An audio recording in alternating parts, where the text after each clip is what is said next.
Wait, you can hear me? How do you hear me? Is there... Oh, wait, I bet the wrong mic is connected.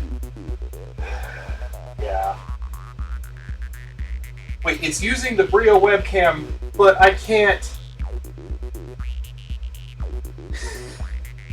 I can't use the webcam. Alright, well...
Almost muted? Yeah, it looks... You know, let me try turning this up. Test. Yeah, I don't know. Whatever. I don't know if I swore or not, but I cut my finger on a motherboard while I was putting it down, and it hurt a lot. So, we're on the wrong camera feed. There we are. We have a couple of things. The key says cheer 500 cough drop fund. End of line. Thank you. Oh, it's not that. I just finished my lunch, so my throat's a little weirded out from that. That's all. But thank you for the 500 bits. Wow. All right. So actually, I have a few things to get through here. I'm continuing to need to get through here. So first off, where was it? Pordizo resubscribed at tier 1 for the 8th month right before stream started, so thank you for that. Jout76 resubscribed for, it keeps scrolling on me, for the second month. Nope. Where is it? It's really hard. It keeps moving around. End of line. OBS, give me the scroll bar. I really wish I had a scroll wheel on this track keyboard pad thingamajig. Okay, Jout76, thank you for the resubscription for 5 months. A54-4JH, thank you for resubscribing for 2 months. And Menjango Tech, thank you for the subscription for 4 months. Mike T9000, thank you for the Prime sub for 3 months. And Dogface, thank you for the 100 bits. There we go. Phone seems unavailable. Did you call? Or did you... Is it actually disabled? Bits event. Callan, thank you for the Prime sub. So, works. Yeah, that's weird. It should be functional. I did mess with it. So if it isn't working, let me know. But I think it should work. Like here, I guess I can just try. Impossible to execute. All right, well, I'll give it a shot here. Where is it? Call me. This is a test. This might disable it for a little bit. You can only redeem this word during a stream. Okay, Twitch is messing up a little bit. Give it like 5 minutes or something. It'll probably catch up. Okay. Is the hum from loose connection? We're gonna fix it. I found Pounce actually. So don't worry about that. That's gonna be solved on this stream as part of mail stuff here in a moment. So first off, because I don't have the package anymore, I just want to show this. Where'd I put it? It's over here. Okay, we have 3 mail items to get through. First off, thank you to Call me should work now. Okay, good. Thank you to Felix20 here, who sent this. Let's just do it this way. Or please work. There we go. An HP ILO cleaning cartridge. So ILO. An HP LTO cleaning cartridge, so we can clean the tape drives now, specifically the LTO5 drive that's bad. All right. How did the OG Deck Talk end? On stream, not much.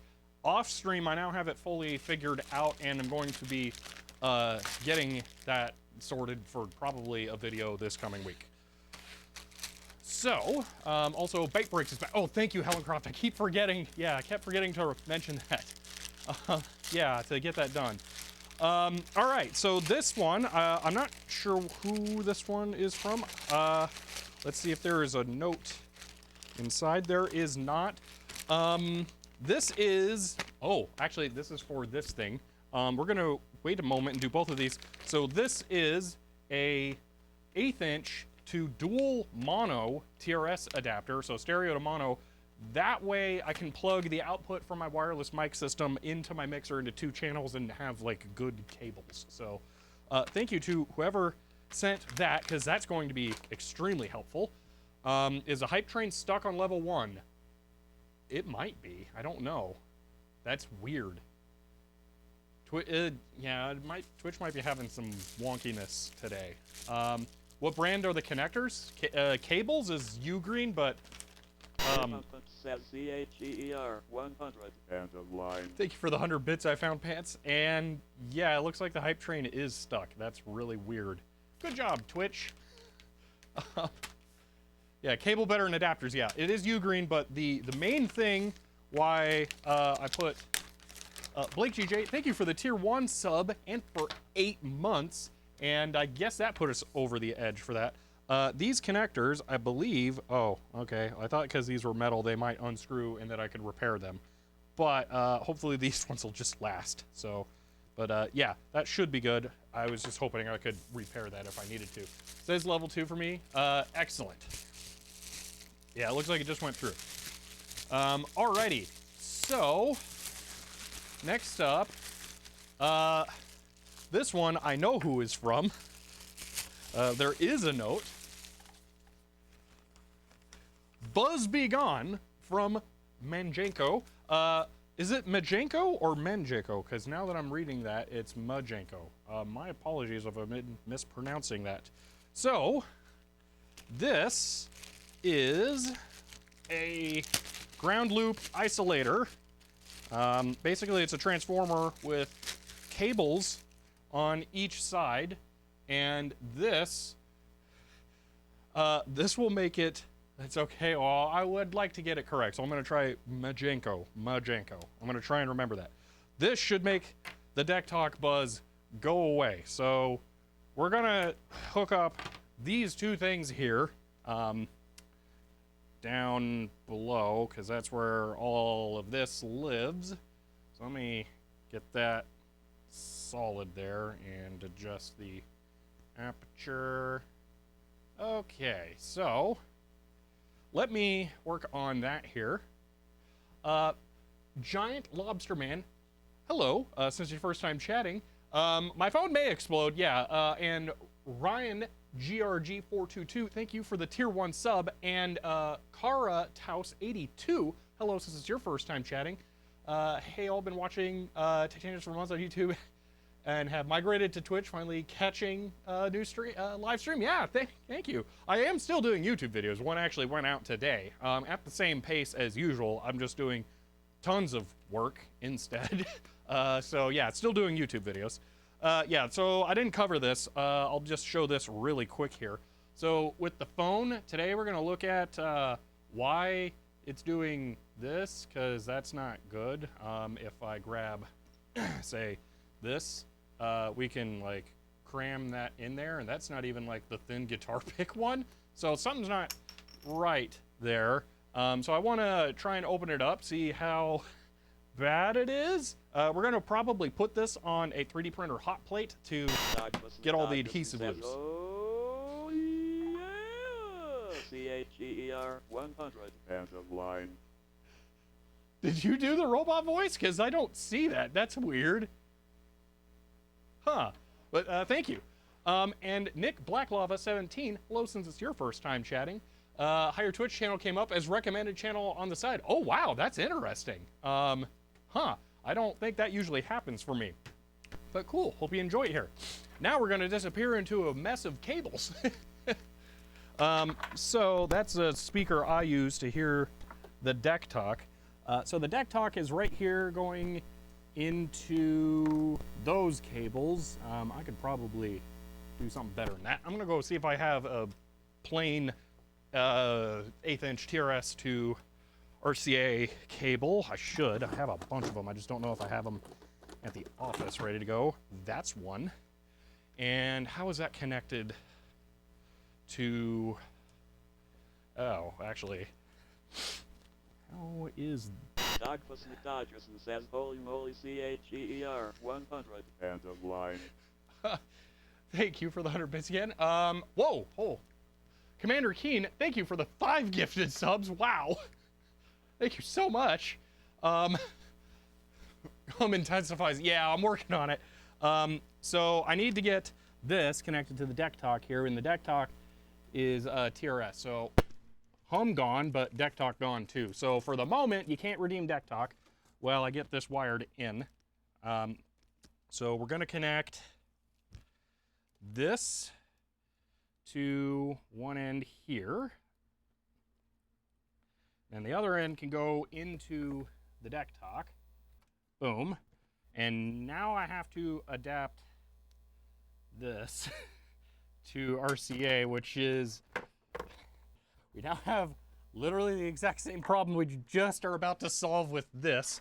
You know what I might be able to do here? Actually, hold on. That is RCA in. Let's do that. Deck talk is going here now. And, oh, I know why I haven't been doing this. Okay, now when you guys redeem that, it's going to be mono on one channel. Yay. All right. So there's that. Okay, so you're about to not be able to hear me in a moment. Dodgerson says, let's get level 5 done, CHER 100. End of line. Oh, that may have made that way too loud. My apologies. I have no idea how loud that was. Extra noisy with the ground isolator. What? I may have had it too loud. Mono voice channel ain't big deal. I don't know. We'll see. Okay, now we have this. And give me one moment here to figure out which channel is which going to the transmitter.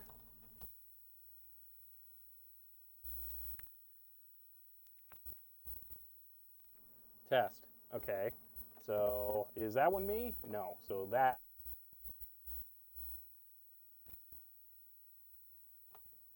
There we. Whoa, that was buzzy. There's that. Okay. DDT 2005, thank you for the tier 1 sub and for 8 months. Did you add the ground back to the serial connector? No. The transformer is picking up the magnetic interference from all the switch mode power supplies. Are you serious? Like, is this not going to be a solution? What? Is that really being that big of a problem?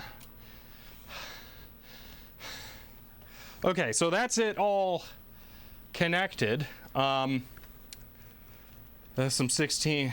Oh no, it's changing buzz as you move that cable around on the isolator. I actually think the noise is from your mic. It stopped when you unplugged your mic. Generally better than before. Okay. Optical isolator. Oh, that would be interesting. I can't really hear it. The only thing I can hear is that the buzz coming from the speakers is gone. Now, I'm gonna go ahead and run I opened Discover again. I should just unpin Discover. That would be the smart thing. Okay, now that's gone. Because it looks identical to Dolphin.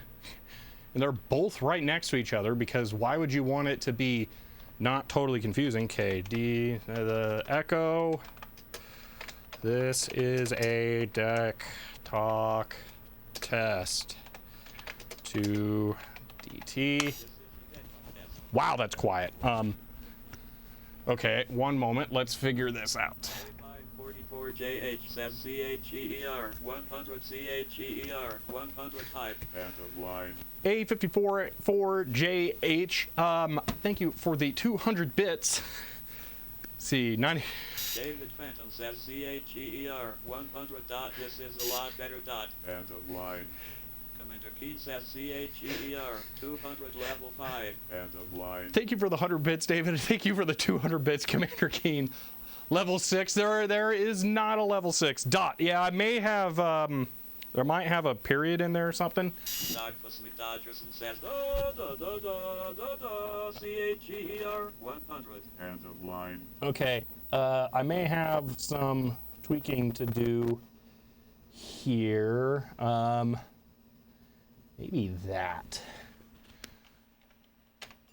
Whoa! Oh, that's me. Don't worry about that. That was the wrong thing. At least I think. Hopefully I didn't just hang up on someone. This is the deck talk test. And a line. Man, that's... This is the deck talk test. And a line. Buzz is gone. My ears don't want to die anymore. All right, here's what I'm going to do. I'm just going to put the isolator on top of that to hopefully get it physically away from things that might interfere with it. So, okay. Now it's... All right, we'll just leave it on the ground. Okay.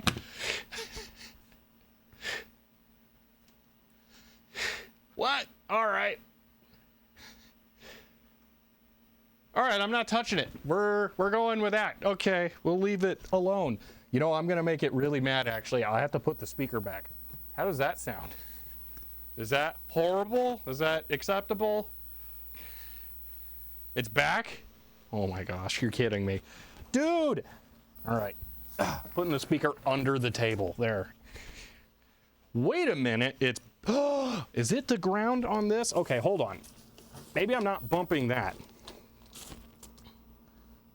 Let's do this. How is that right now? Yeah, that's what I'm doing, BS Chop. Is that better? Because I'm holding that, okay. That's good. All right, I'm just gonna turn on the soldering iron and tap that in. Oh man. We should maybe not have this plugged into everything. Hold on. Oh, that's, I'm sorry. Why? What is, I don't know what's going on there. Hopefully that's not going into your ears.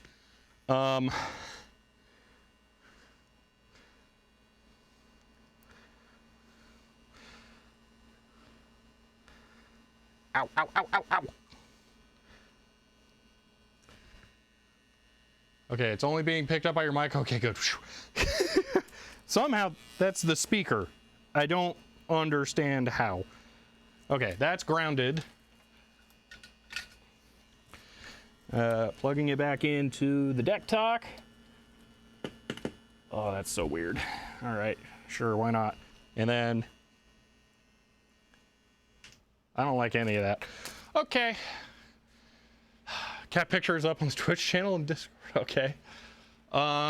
It's real angry. Yeah, really. All right, let me make sure it still works. This is the deck talk test. Okay. I have no idea how the speaker's powered. It has an internal power supply. DTC01 can't be used on stream, unfortunately.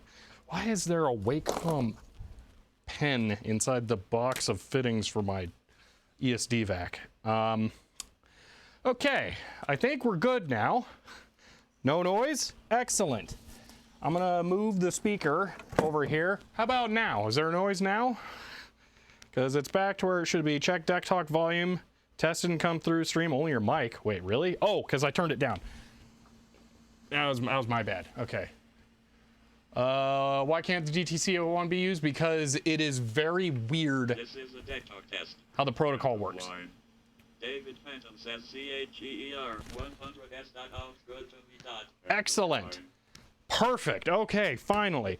Now I don't consider, actually let me do this, hold on.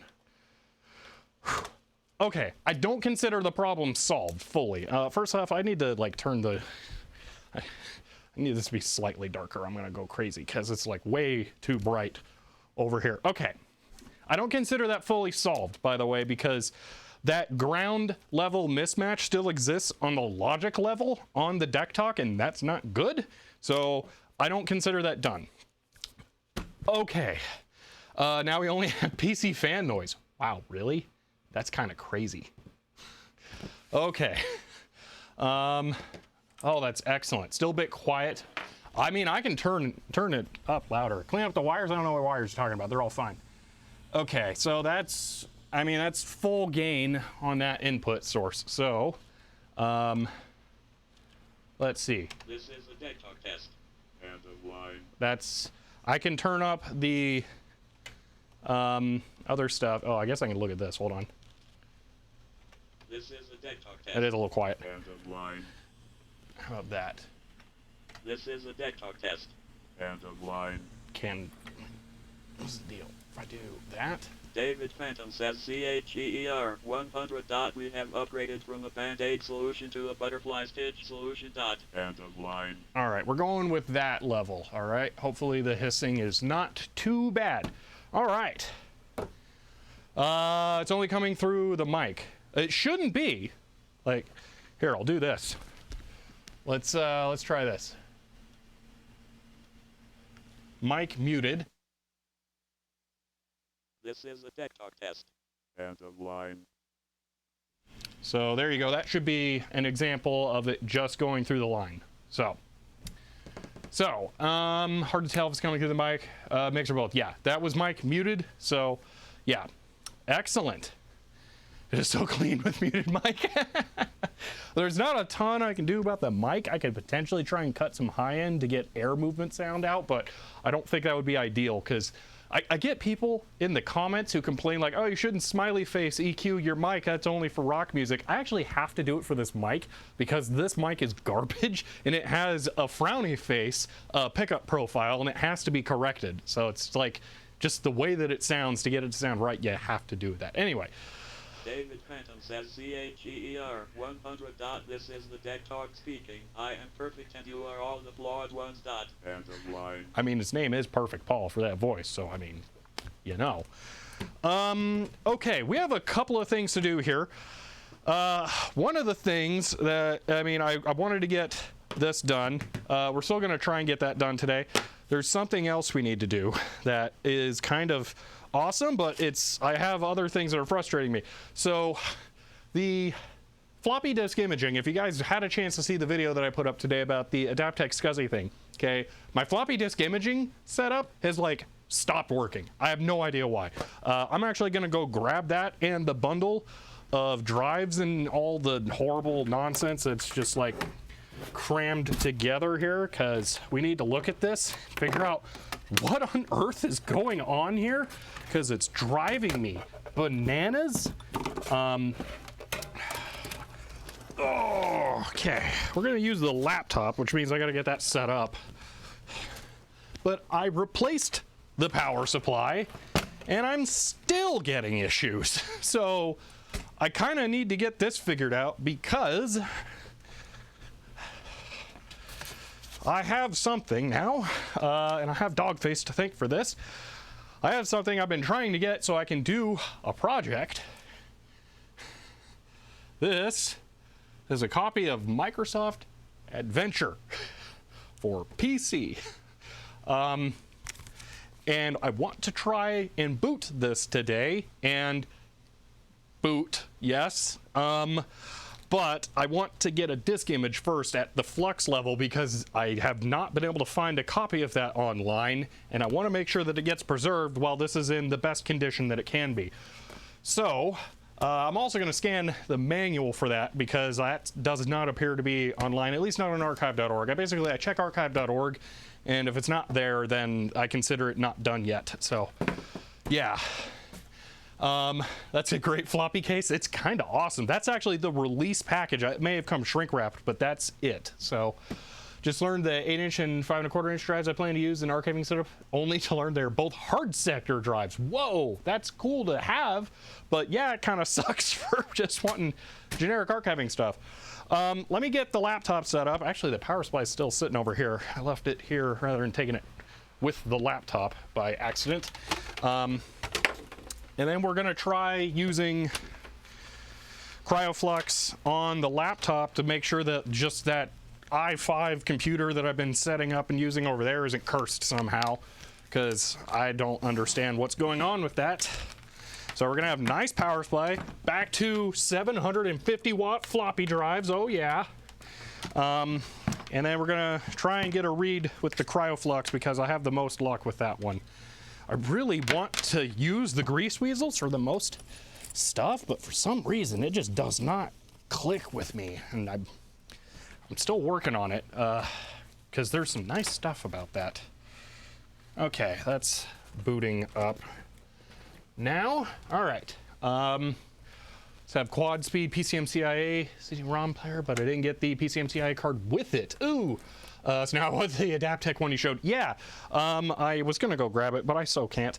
I actually have a Panasonic SCSI CD-ROM drive that does actually use a SCSI interface, and now I need to try the Adaptec card with that, because that drive doesn't work, and I don't know if it's the card and weird drivers or if it is the drive itself. So I need to figure out which it is, and now that I have the SCSI card, I can do that. Let's see, did you power the blue SCSI externally? No, I did not. I did not. The light was on. So there was that, and the manual specifically states that the 1450A does supply termination power, so I will mention that. Okay. There were causes curse today. Yeah. Personally, I have had much better results with the CryoFlux and grease weasels. Yeah, so far the CryoFlux seems like the way to go, but really don't like the closed source nature of it, so that's why I keep trying so much for the other one. Okay, so we're not going straight for Microsoft Adventure. I want this thing to work with other stuff first, so we're not going to be powering that yet. Hopefully that phone's still active. Yep, okay. All right, unplug that, or turn it off. Okay, there's all that. Let me get a type B cable here. Oink. All right. So yeah, I have two Panasonic laptop drive, 1X and 4X. Interesting. Okay. I think that's everything. Let me get that set up for capture here, so you guys can actually see what I'm trying to do. And then you can see the weird error messages I keep getting, because they're so frustrating. Because they'll say like or disk has no index or something. I don't know if, I don't think the drives are bad, but this is what it kind of seems like. See, oh, Callan, I just saw your message. Yeah, I've actually been meaning to do that for a long time. I just keep forgetting because I don't really use the site too much. CryoFlux format's pretty well documented. Yeah, I will be ripping to CryoFlux format with the Grease Weasel when I get that going. I've been modding my giant collection of 3.5-inch drive to enable the hidden 3 mode feature. Interesting. 750 watt floppy, you know it. They're really powerful floppy drives. Rewatched your video on the HP ThinkJet only to dive into a rabbit hole and got the serial version. Ooh, sweet. I'm somewhat envious. That's really cool. All right. Oh, there's a whole bunch of stuff going on Discord. Wow. Okay, I don't have time to look through all that at the moment. Okay. Keyboard. The ThinkJet's so cool though, isn't it? And it's kind of amazing that you can still get cartridges because there's like receipt printers or something that still uses that. Okay, let me just get this done over here. Okay. me get OBS fired up.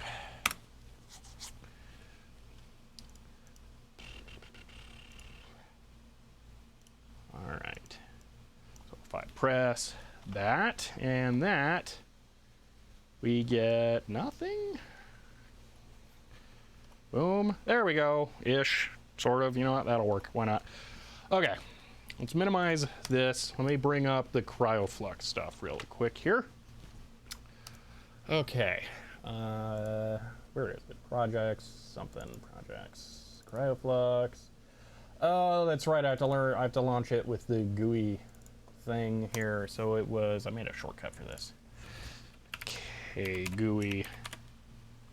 Right, yeah.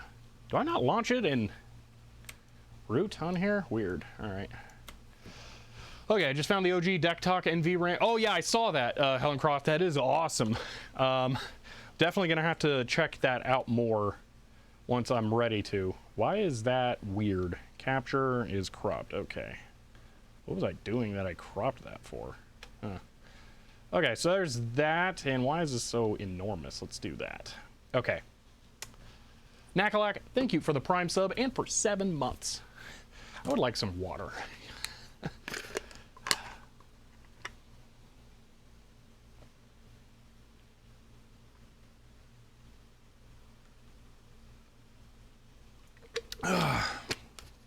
Okay. Ohms, thank you for the tier 1 sub and for 4 months. Let's see, casual brand placement. Yeah, really. That is a long-running joke on here. Not sponsored, just use the service and like it. So, all right, this doesn't show up yet, so let's do that. That's powered. Power the drives. Okay. So let's do a calibrate on drive 0. Okay, go. All right, that's working. That always works. I'm going to grab the 2 test discs I've been using. That way I don't risk something more critical. Where'd the other one go? Is it in a drive over here? Yeah, it's right here. Okay. Let's see. So if I pop this in, this might actually work. So we're going to do test. Yep. Start. Actually, what are we doing here? I have weird stuff on this. Xerox, no, we don't want that. What is, I don't remember what that is. File, settings. What is that? That is raw 40 track. We don't want that. Format guided. We just want this and MFM, I think. Okay, so we're just gonna do this. Preservation and MFM. Okay. Okay, missing index. Okay, what is this? Because this is my nightmare. Is this Java program? Why does this interface look like that? It is a Java program, Max Mushroom 64. Also, hello, since first time chatting. Yeah, this is the like metal Java UI, and I mean, that's the name of the user interface is metal. So yeah, totally Java. I just launched a jar file to get that thing running. So, I don't know if perhaps I am picking the wrong format here. So like maybe if I do MFM sector image only. No, missing index, no disk and drive. Paul Guy, thank you for the tier 1 sub and for 4 months. Yeah, this disk has, I mean, it's a 3.5-inch disk, so it that was the wrong button. It very much has an index. So it's not like it doesn't have one. Your Model M is just broke. Ooh, that's unfortunate. So just read the news, Intel killing. Yeah, that is weird. I don't know why, Epic. So up to my Win 98 motherboard BIOS and notice it reads DVD properly now. Interesting. All right, it's time to fight with this for a little bit here. So I'm gonna actually just move these the rest of the way over here. And can I can do that. That way it's not as annoying. And minimize that. Okay. So 3.5-inch drives have index hole link to the motor, not the actual floppy. But so that means it's even more impossible for it to be missing. How is it missing it then? Because that's what's driving me bananas. It shouldn't be possible. EVA just announced that they terminated their NVIDIA partnership. What? EVGA is not going to make many more NVIDIA GPUs? Is that what that is? EVGA is no longer going to make GPUs.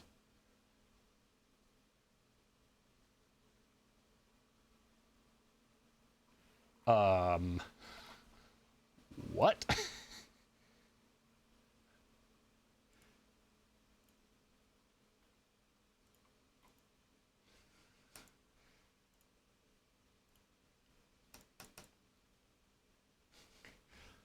Bent pin, if the pin is not connected due to bad cable, so I just replaced this cable. Existing cards will still be supported through the warranty though. Yeah, but that's the thing. How? Like if your card breaks, are they just going to give you a check?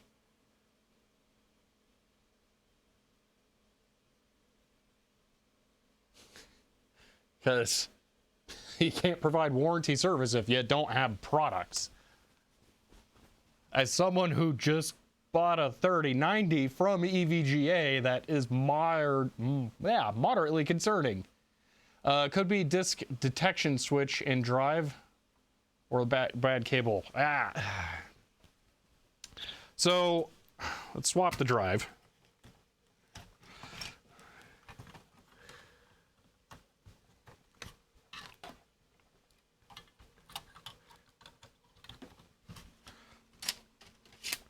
All right, so drive swapped. They said they have stock of parts for RMA for the rest of the sale inventory. They won't be making more. Wow. Issues I have with the grease weasel is that it has erroneous no track 0 error. Yes, yes. Unplugging, replugging USB. Is that how you do it? I've been having that problem too, which is why I'm thinking it's hardware failures, because I was having this issue with the no track index and then the grease weasel telling me it doesn't find a track 0. So I was like, am I going crazy here? Because I swear this stuff just all worked before. Okay, so all I did here was swap the drive. No disk in drive. There is a disk in the drive. So this cable is not like quite brand new, but it's in really, really good condition. That's an IDE cable. Let me grab yet another floppy cable and we'll try that. Actually, let's do this. Reset button.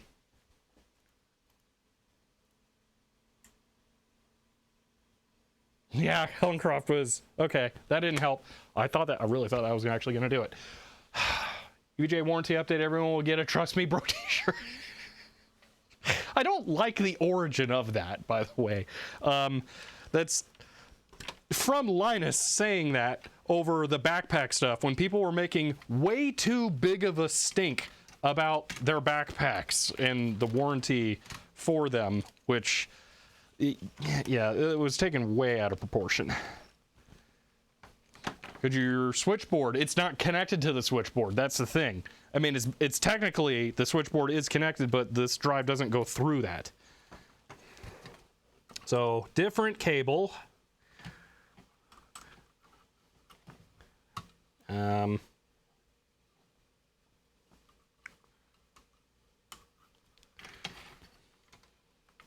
So there's that.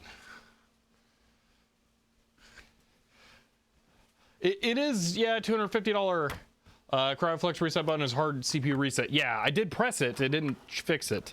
$250 backpack. Yeah, but like there weren't any production issues, and they've had a track record with their water bottles of taking care of stuff. So people were like getting all over their case with zero reason to. Like, it's not like they had a bad history and then released it. Oh, heading out, Ohms? I didn't see that, but good night. Oh, now it's working? Are you kidding me? I already replaced the cable. Did both cables I put in there have a problem the same way? Although this one's technically not connected to the switchboard. So you know what? We'll try that in a moment. We'll plug in the switchboard here. Why would you buy a $250 backpack? I don't have one. I don't really intend on buying one because Linus actually mentioned this. He's not a messenger bag person. I am. But yeah, so I go that route. Say, Art Cow? Hello, since it's your first time chatting. Hello, what's the plan for today's stream? Apparently to not do what the title says. That's the plan for today's stream. Just stop the imaging. Oh yeah. Yeah, we don't need this. Okay. I'm trying to verify that the floppy drives here work so that I can disk image Microsoft Adventure so that I can feel confident in trying to boot the original disk on a system knowing that it is imaged, so that we can then move on to try opening my phone to see if the battery is bad. But I want to boot Microsoft Adventure first here. So that's what I'm doing at the moment. So, okay, here's what I'm going to do. Floppy switchboard is now connected, and we're going to redo this. See, I bought $100 back before. That was worth it for the quality. Don't know how. $250. I genuinely do not know. Ah, okay. Maybe the switchboard is messing it up. How? Does one of these have a bad cable? Is my switch in the wrong place? Actually, I'm going to try moving the switch over. What happens if I do that?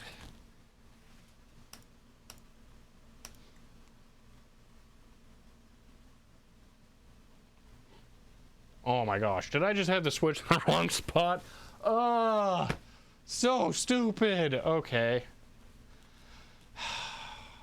The other drives are powered, but I think it was the switch in the wrong spot. That silk screen is killing me. Wait, that's on the straight side.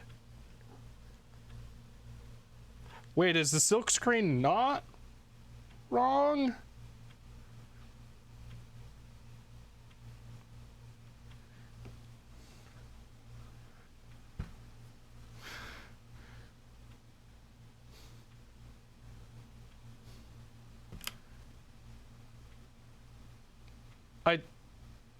I think the silk screen's right, actually. How was it wrong before?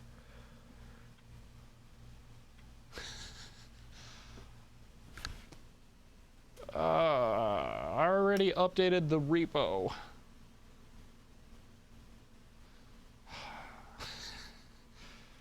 So many choices to keep track of? Yeah, that could be it. All right, well, that's that one. Let's try 40 track now. Drive. Why did it only do half of it? Let's just not worry about it. All right, drive 1. You know what? Calibrate. Just make sure that it's doing the correct. You know what? We can do this. Hold on. There we go. Make sure we're doing the right drive. Yes. Should blank that, then go. No? Why? What happened? Device control command failed. Let's just flip that in case. And I'm also going to hit reset on there. Drive, calibrate. Yes.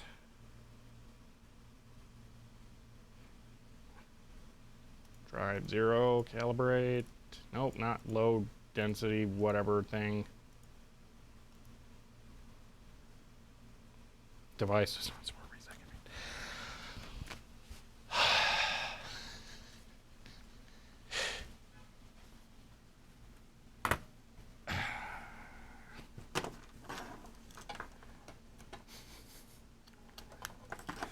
I think it is deciding it wants to drive me crazy here. That's what's going on. Okay, unplugged, replugged, drive 0, drive, calibrate, go. Okay, it's so quiet, that drive. Is top 5 1/4 drive Panasonic? I don't know, and everything is attached, so I can't lift it. And, oh wait, it says it on the side. It's a Memtronics.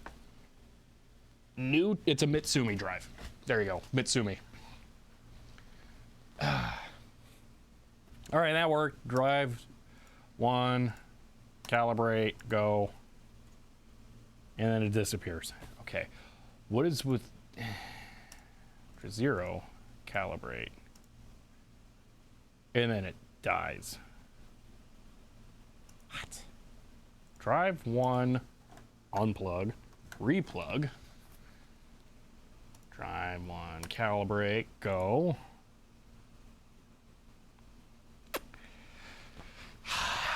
Okay.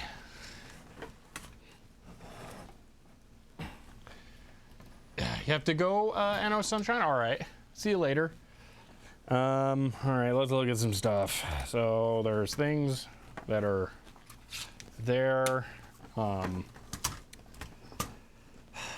This was that. Those are all plugged in correctly. I'm gonna move this back because I think that was weird and wrong and it shouldn't have worked.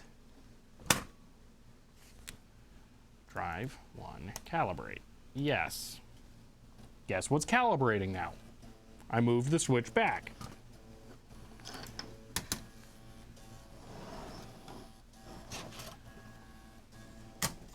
Something is very weird.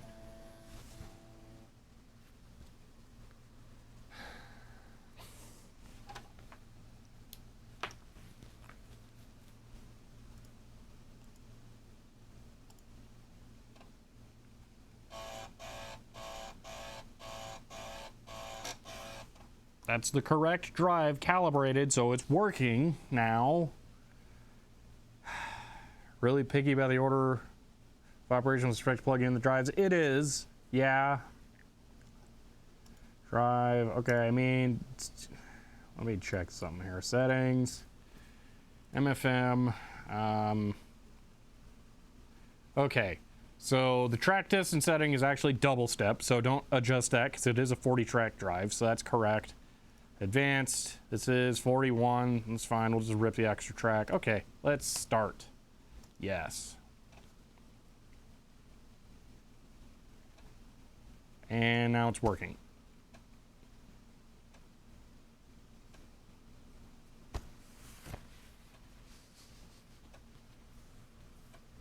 What about drive 0? Can you remind us brief logic of the twist switchboard thing? Have you seen the video on it, or do you just really need like a quick description of it? Because I have a whole video that goes over it if you want like the more complete thing. Oh, if drive 0 still works, okay. I haven't actually ripped this one yet. I kind of want to get a rip of this, but I also don't think this will drive you crazy. Yeah. But the switchboard for either motor and select 0 or motor and select 1 will allow you to connect those to one of 2 headers, which you can then connect to 2 other drives. So basically one set of those is not connected, and then you use this switch to connect it to one drive. So it shouldn't be possible for this to interfere with this because the headers are not, they don't have anything on them to like errantly connect it to something else. So it shouldn't be possible for that to be wrong, but all right.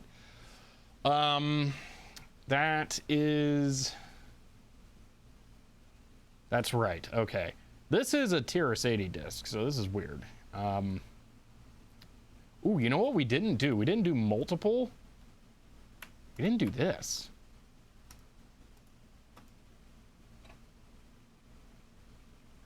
Okay, that's fine.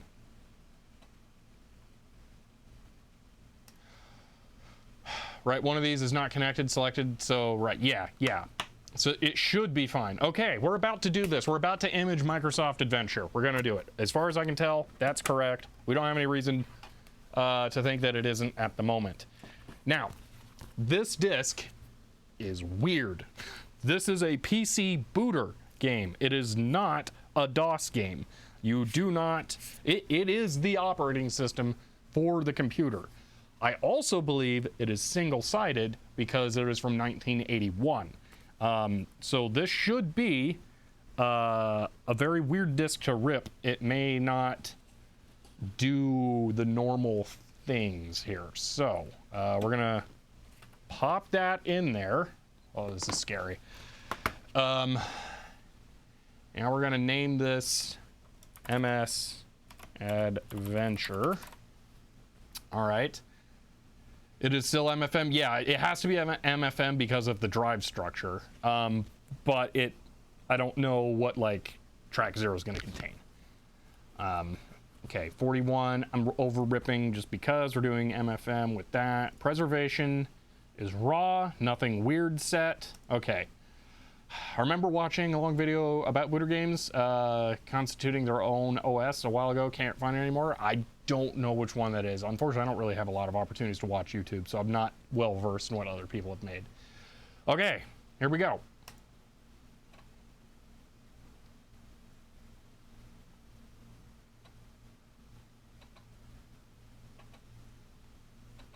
That second track does not look your sector does not look ideal.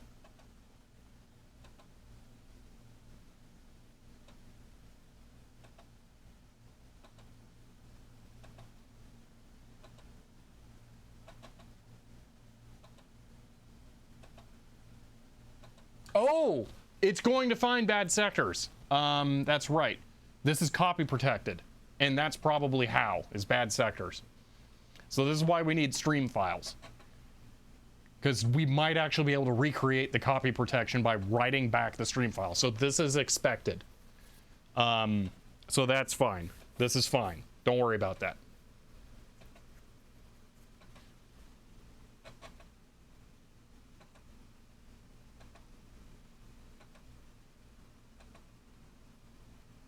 Doug Dodgerson says copy that floppy baby CHER 100. End of line.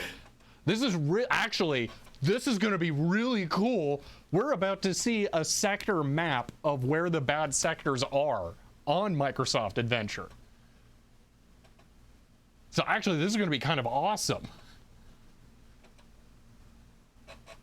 Maybe just set retry count to 1 or 0. Yeah, you know what? I think I probably should. Let's go ahead and do that. Stop. File settings, advanced, retries, 1. Yeah, okay, start, go.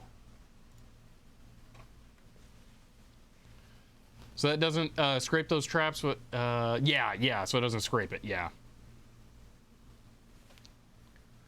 All right, while that's going, I'm gonna find the Linux build of HXC so we can actually see that.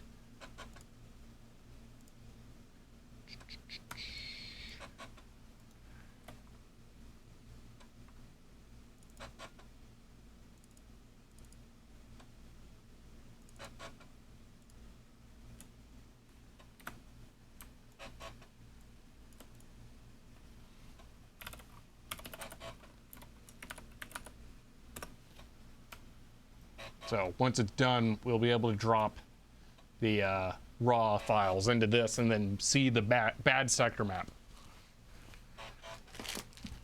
While that's going, I'm going to get out my compact portable so we can attempt to boot that. Actually, yeah, no, we'll boot that disk and then I will try and make a copy of it because I think that would be fun. Look at this pretty calculator. Isn't this thing great? Like, look at that. That's a really pretty calculator. Actually, it's a mechanical adding machine, but, you know, we don't do adding machines around here, so we're calling this a calculator. For some reason, it has an octothorpe key. I don't know what that's for. Is that just for remarks?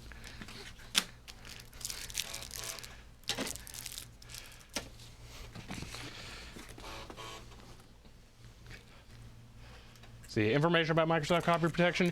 Yeah, including an image of HXC. Oh, that's cool. I didn't know there was an HXC. Yeah, that is it, Paul Guy.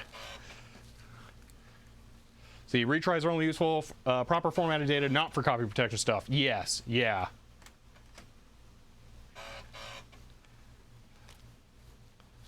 Yeah, maybe I shouldn't have set it to 1 retry, even, but it'll be fine. While I'm waiting here, I'm actually gonna grab a cleaning wipe out of this, because there's some goo on the front of this thing.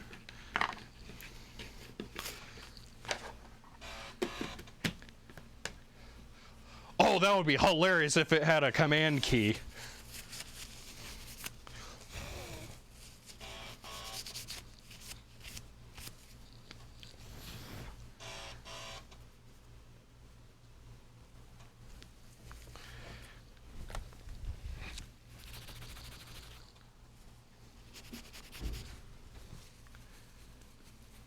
There is the 160K-ness for the early IBM drive, I think, coming through with those unused sectors at the end.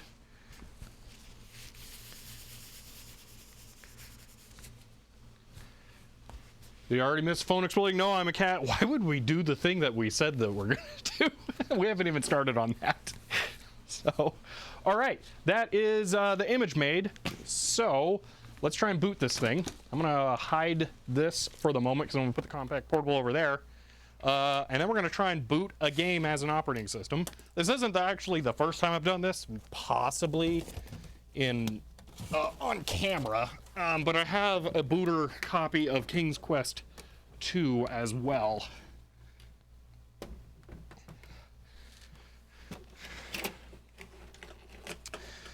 And I think I booted that in a video. Actually, I think I did it for the Gateway Any Key video, actually.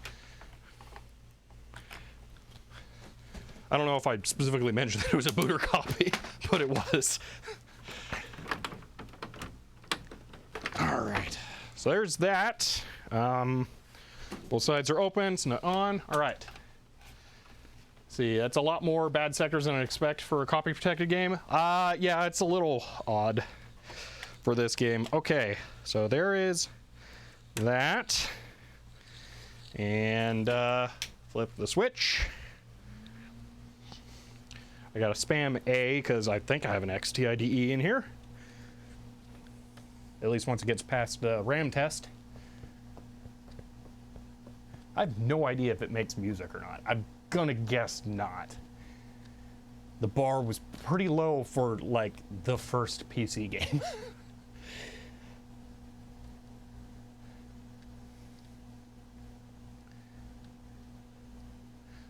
What we're really looking for is it to just show a giant IBM logo on there. All right, here we are. Loading. I think it's about to work, and I guess I don't have an XTIDE in there. Boom! It works! Yeah! Oh, that is so cool. That is so cool. That is awesome. Oh, wow. See, is the audio desynced? I don't think it will be, because it's all hardware. It would take something really weird for it to be desynced. Yeah, no, that should be good. That's pretty much it. It's a text-based adventure game. See, maybe the bad sectors are not MFM, could be just FM. Yeah, but that's good. We're there. That's the game working. It is a text-based adventure game running in 40 column mode. That's weird. So that's strange. But yeah, I'm just gonna press enter, see what happens. I have no idea. I don't know how to play this. Unauthorized duplication prohibited. I don't want instructions. Just throw me in a cave and watch me die to a grue. You're standing at the end of a road before a small brick building. Around you is a forest. A small stream flows out of the building and down a gully. What kind of weird building generates a stream? Weird. But there we go. I'm gonna pop the disc out. It works. It booted. That's excellent. I'm really happy with that. All right, now we can get into the actual topic of today's stream. which is trying to get my phone to do stuff, because we only have an hour left. I think we can get that done in an hour, so that was awesome. Apparently the office makes a stream. I mean, in a way, yeah. Building with bad enough leak will generate a stream, yeah. Great time I gotta go. Yeah, I'm glad I just squeaked that in there. that was quite the rush at the end. Still don't really know what happened with the floppy drives. That just decided to work, which is almost worse than not. I have no idea what changed, because I mean, the only thing I've done is swapped out the 3.5-inch drive right now, so maybe the other 3.5-inch drive is bad. I guess that's got to be it. So, all right, though. There's that. All right, let's cook my phone. Hello, Daft Punkle. Wow. Oh, this is one of my favorite computers. I really like this thing. Oh. Okay, so let's get the floppy stuff out of here, because now we need a 3D printer.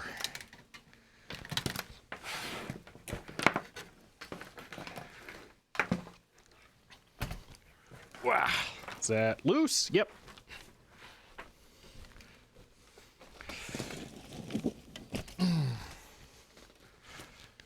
All right, so I actually have a few other 3D printer options now, but I need to tear into those and figure out what's going on. So today we're gonna use my ANET A8 here, because I know it'll work and I know how it works. So Wesley Nixon, thank you for the Prime sub and for 7 months. Are you going to put a 3D printer in the rack? I don't know what you mean by the rack. But we're not going to extrude any filament today. So, I'm probably not going to do what you expect me to do. Okay, the 3D printer has one job today. I need the print bed to heat up the adhesive on the phone. So we're going to be turning that on about as low as I can get, I suspect. It's probably where I want to be. So that's my goal, because I have tried to pry up the back and it never releases. And I'm pretty sure that's what I need to do. I will look up an iFixit article on how to get in there before I start roasting the phone. But I'm pretty sure that's how I want to do this.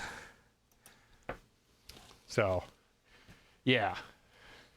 Printing lithium. I wish I would make this so much easier. All right, so I'm gonna have a Raspberry Pi for controlling the print bed temp. Yeah. Fire time. Yeah.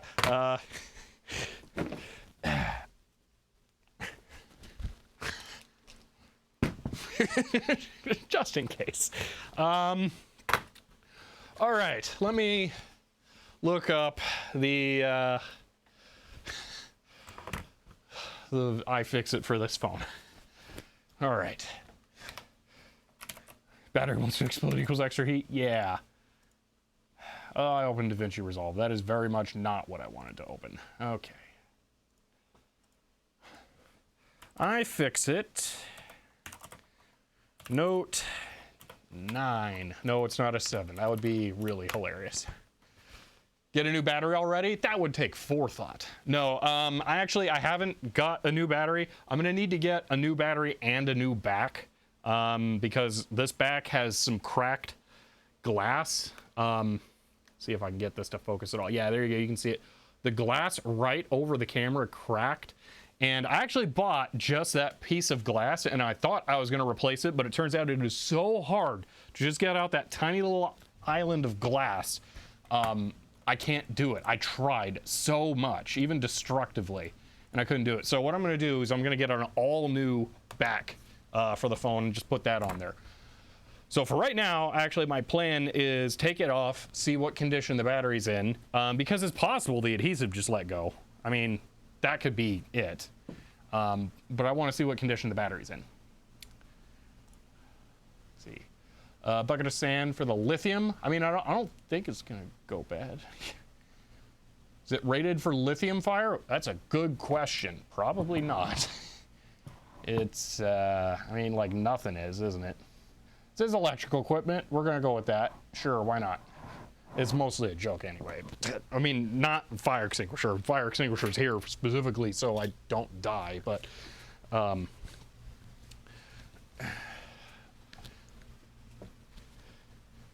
it is, for lithium batteries, okay, it is an ABC, so, okay. Battery. So, all right, let's just, really quick here. They use their rice cooker thing. You're supposed to put this in the microwave for a bit, get it on the adhesive on the back, and then you just yoink the back off, and that's pretty much it. So all we're doing is, instead of using that thing, we're just gonna put it on a 3D printer. So yeah, pretty much the same. I really wish they'd shown a picture of where the adhesive is. Oh, that's good to know. There's an evil little thing right there. Ooh. Huh. All right, well, this just became beneficial for sure. Fingerprint sensor. Oh, yeah, that one's slightly important. Wow, that looks fun. Okay, well, we will do that. And then the back releases. What is that? To remove the fingerprint sensor. Oh, no, I'm going to have to do that. Oh, great.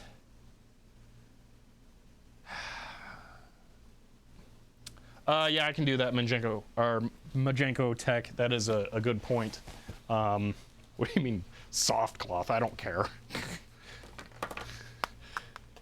Yeah, it's fine. Whatever happens, happens with it. Because again, I'm replacing the back. So it getting damaged or not is not necessarily a concern. I'm not replacing it today, but eventually. So, but the soft cloth will dissipate the heat, disperse the heat. So there's that.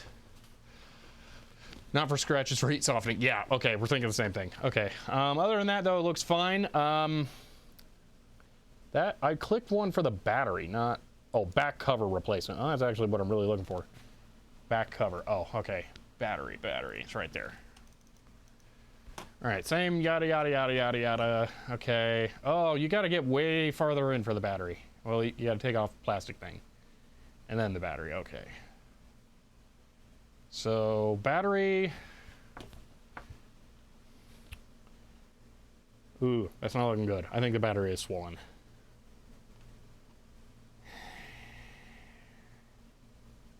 Yeah, because I'm thinking of the layout of the phone here. The battery is slightly, it's like in this area, slightly to the left, and the left is the side that's poking up. So you know what, that battery probably is. Yeah. Get the bucket. I mean, I don't have a bucket of sand here. That's just not going to happen. This is an office. It's not like a garage. I don't just have that kind of stuff sitting around. Put thermal paste between the phone and the printer for better heat transfer.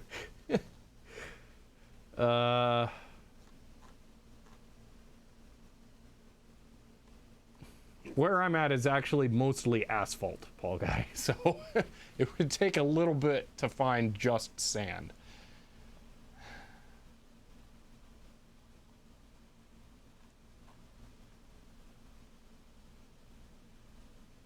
Additionally, what you guys really want is 2 buckets of sand. You drop the phone in one and then pour the other sand bucket on top of it to just completely suffocate the fire.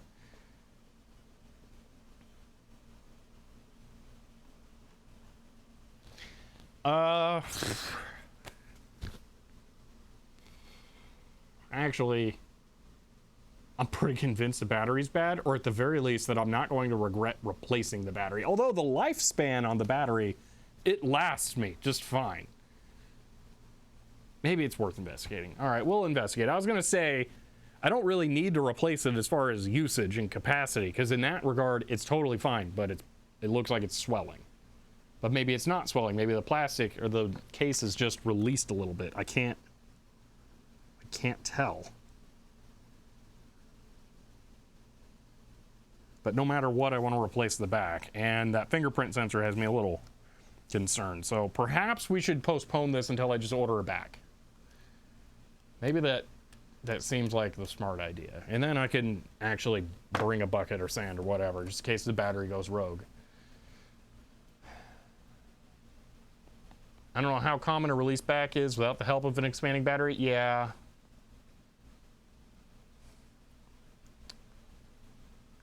But enough to force the back of the phone off by itself? Yeah. Skip this one? Yeah. There has to be lots else to do? Well, I want to skip this for now just because I think I should just order the parts. I was going to explore, but actually after seeing it, I fixed the thing. I'm reasonably convinced. So, just open a window. There are no windows I can open. Or else I actually would. And hello, Ishka Bibble, I'm going to go with, since it's first time chatting.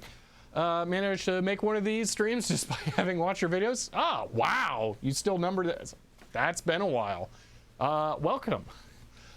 So, get someone else to do it? Ah, no, absolutely not. It's not shameful to take it to a repair shop. I mean, what's the worst case? I break it and then I'd have to buy another $300 phone. I mean, I don't want to spend $300 on a phone, but it's not the end of the world. I'm not buying a $1,000 phone. All right, well, I guess the worst case is I burn the office down, but I don't think that's very likely. All right, let's wait. Let's postpone this. Let's do something else, because I think I'm going to order parts, and then we'll get back to this.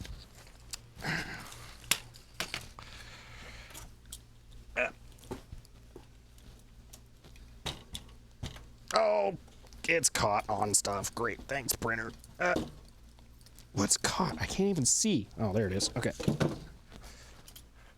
I have something else we can do, speaking of parts, so I will be back in a moment.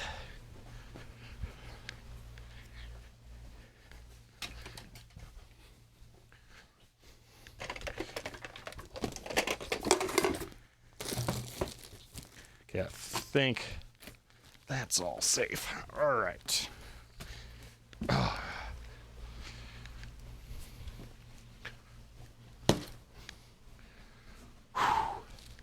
Let's change the stream title. Oh, I guess I can do this from the laptop where it's a lot more convenient. See, I worked on hundreds of phones. Luckily, only once set a phone battery on fire. Yeah, I really don't think it'd be that easy to do. All right. Probably going to end up using this camera for this.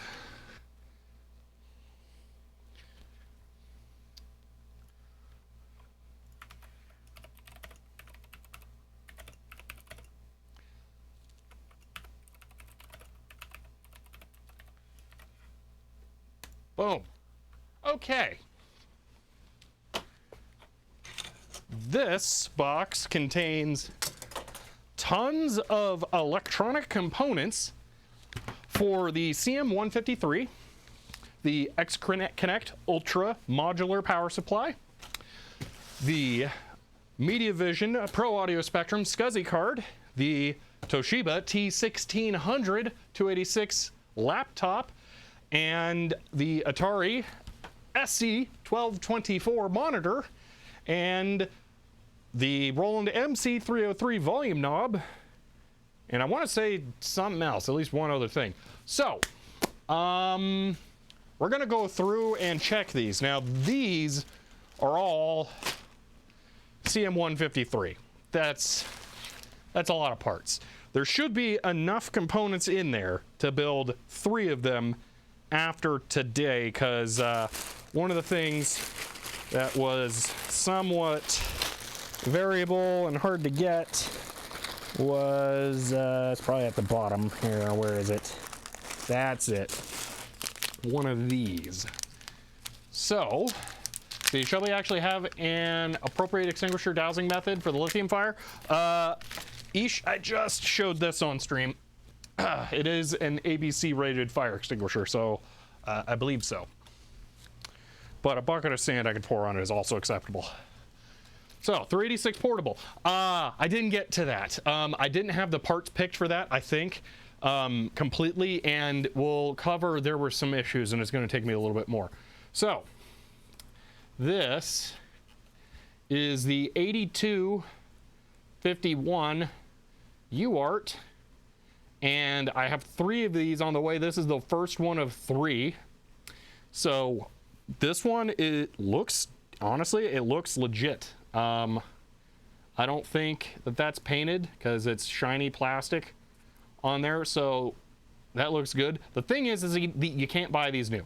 So we did find some on DigiKey, but those were from a marketplace seller, and they wanted $16 each, and you had to buy like 1,300 of them. So that was clearly not a legit listing, but this looks really glossy, like it's actually right.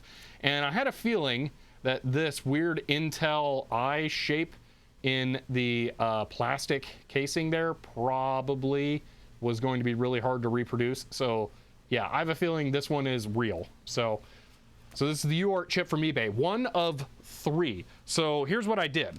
All right, rather than buy 3 chips from one seller, I bought 3 chips from 3 different sellers. So I have 3 of these on the way, and every single one of them is different. There's one AMD, there's one Intel, this one, and then there's actually another Intel that is a different shaped plastic case. So hopefully one of these is legit. That one looks like it probably is. So let's see. Get it out of the white foam. Yeah, I don't have black foam. I agree, the white foam is very wrong. I don't have black foam, but what I can do is just put it in this and wrap it up a bunch so that the legs don't get bent. So there we go. Yeah, as soon as I saw that foam, I was like, oh, thanks, random eBay seller. So there we are. Yeah, I didn't have that at home to fix, so that is better. But I have already sorted everything for the different projects, so that's all CM-153. These parts are all fine. I haven't actually checked that they're all here. We might do that, but that'll be last. The other thing we need to do is everything in here, because unfortunately there was a slight problem on CapsWiki. I want to be clear here. I am extremely appreciative of the help in getting parts picked on CapsWiki, but there's been someone on there, Andrew's awesome. They are great. I really appreciate this. They've been helping pick Mauser parts from the DigiKey part numbers so that both distributors were listed, but they didn't check everything. So I ended up ordering these without realizing it, and these are for the main power supply input caps. These are not right. They're 35 millimeter diameter and weirdly short when they need to be 25 millimeter diameter. So these will not physically fit in the X-Connect Ultra power supply. I've already checked the images of the board. They have to go right up against each other as 25 millimeter caps, and they're up against the edge of the case. So yeah, unfortunately these aren't going to work, and these were $5 each. So that hurt a little bit, but what I want to do is I want to go through and check all of the capacitors to make sure that they are the right diameter or smaller, so that they will fit. So that's because I'm probably gonna have to order replacements for these. The thing is that like the main input capacitors, these are the big ones that go right by the AC connector.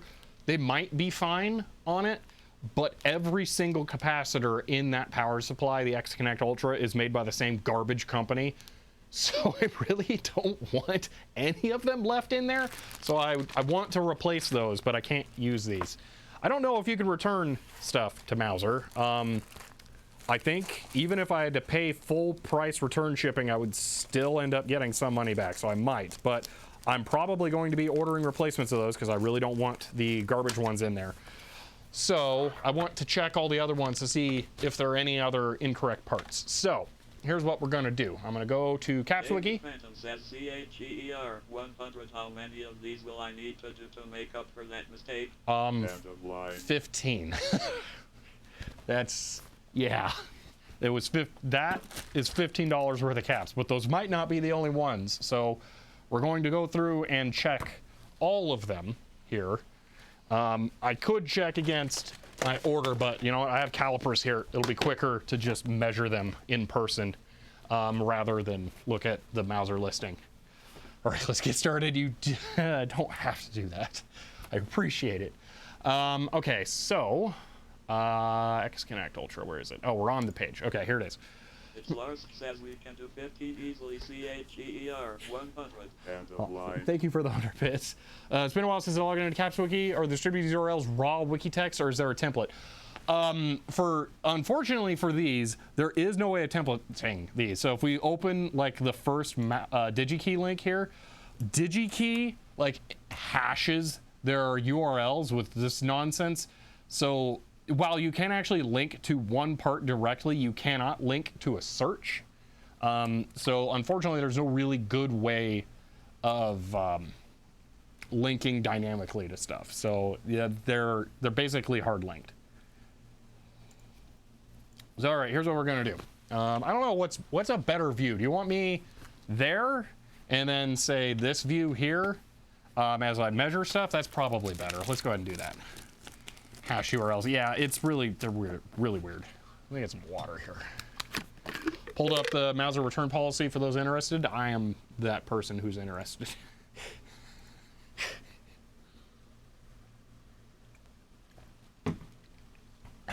I'm expecting it to be a giant page that says no. Returns that are normally accepted when completed within 30 days of the date of the shipment does not include items that are NCR non-cancelable, non-returnable. Only products originally shipped from Mauser can be returned or will be returned. All others David Fenton says CHER 100. What would be a good message to send? What do you want to hear? End of line. I'm imagine making it convenient, actually convenient for your customers.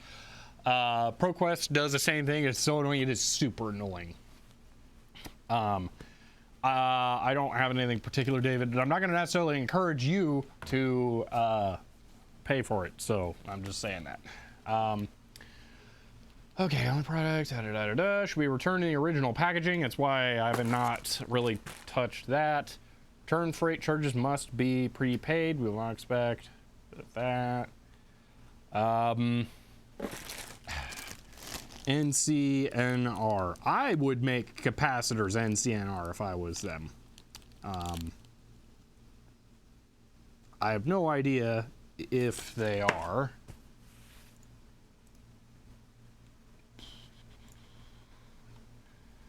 So it was these, I believe. Yes. United Chemicom. How do you see this NCNR? Product compliance. I have no idea. How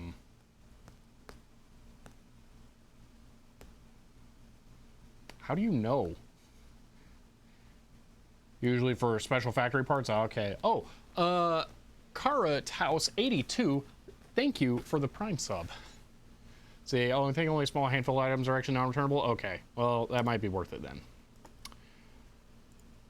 All right. So those are not.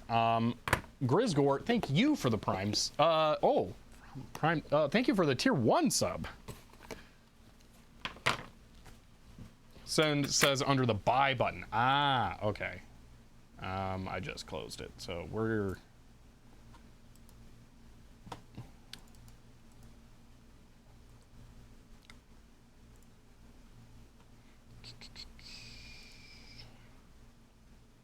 that's supposed to be 6 months. So it may not have shown it because you did a Prime sub conversion at the same time. I don't know. Control Shift T to open last close tab. Wow. I like that one. That is definitely one to remember there. Okay, so it says it's under the buy button. Okay, it looks like it's probably returnable then. Okay, that's very good to know. New to this, but quickly figuring out this is crazy awesome. Well, I'm glad you're enjoying it. It is a very interesting experience doing this kind of stuff live. So, all right, let's get started on this and checking these one by one. So, these are C308. So, boom. These should be 13 millimeter. They look like they probably are. Yoink. Yep, those are good. C307 should be 8. There's 6. Good enough. They should also be 3300. Wait, what? 470, likely 470, originally marked as 70. Oh, 470. Okay. Now that's correct. Also just double check. These are 16 volt. Yep, they're good. Okay. Let's see. No shot hasn't used Control Shift T. I have never used Control Shift T to reopen a closed tab. No. So yeah, that was genuinely new to me. See, lots of amazing knowledge in this community, and everyone seems so helpful. Everyone here is really awesome, by the way. Yeah, for sure. Twitch streamers like to say, like, they have the best chat. Like, you guys are phenomenal. I just gotta say that right now. I mean, like, really, seriously, incredible. It is always a pleasant experience to come here and do streaming. So I really appreciate it, and everyone here. Fuyushu caps, yeah, they're yeah. See, it's probably because my Prime is expiring on the 20th. Yeah, going from the Prime sub to the other one is probably what did it. That makes it kind of weird. So, okay, 202. Second from the bottom, 6 millimeter. Looks like it probably is. Boom, it is. We're good. Okay. You know what? I'm gonna refocus for up here and try and get it so you guys can actually read that.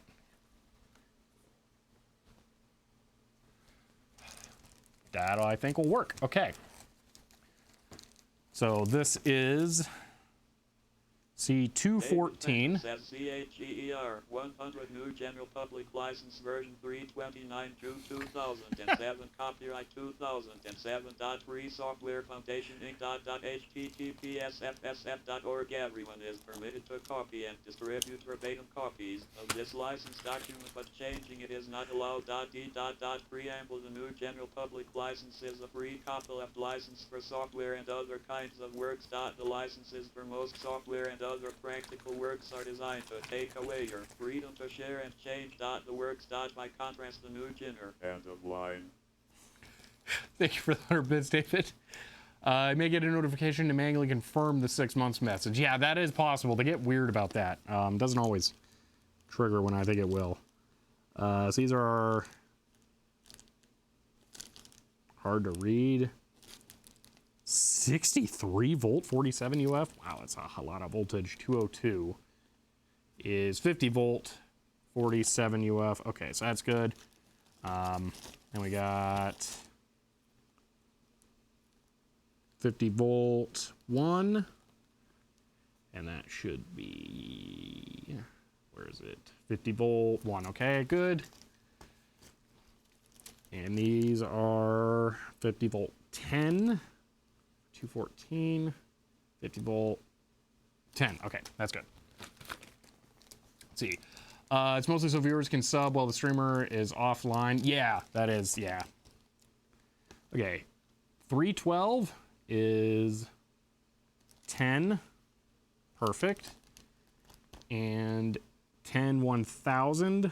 These are, it's really weird how they don't label them all the time. 10 1000. Okay. See, this is 208, should be 5, looks like it's right, yep, and 54.7, 54.7, okay, it's looking like they're going to be mostly right, if not almost all of them. It's just the one. So 313 should be 10. These are 10. And that's in unspecified. So 313 is 10 volt 2200. This is 10 volt 2200. See, those cap sizes are pretty standard for PSU recapping, so this set should work for a lot of PSU.